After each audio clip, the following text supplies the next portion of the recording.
իրենց օրոք եւ քայքայվե բանակը, որտեվ հանդերձանքից սկսած մինչև սպառազինություն իրենք ուղղակի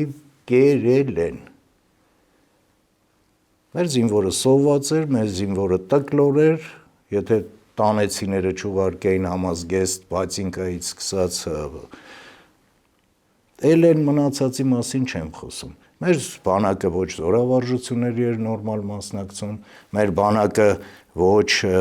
նորմալ այն ժամանակ սպարապետի օրոք ուղարկվում էին Հունաստան սովորելու բան։ Ինչի որ հիմա փառքաստու տարբեր երկրներ գնում են, սովորում են, գալիս են եւ մեր բանակը, ասում եմ, ժամանակակից մարտավարություն վարելու հնարավորություն ունի։ Ինչ վերաբերվում է, որ պատերազմ չի լինելու, մենք հիմա իրոք խաղաղության դարաշրջան է սկսվում եւ նույնիսկ Ալիևի ռետորաբանությունն է փոխվել, որ ինքը անընդհատ հոխորտանքով էր խոսում, հիմա Ալիևը խոսում է խաղաղությունից եւ ասում է շատ լավ է, մենք սովորում ենք խաղաղ ապրել։ Բայց դրա հետ մեկտեղ էլ իհարկե մենք պիտի հզոր բանակ ունենանք,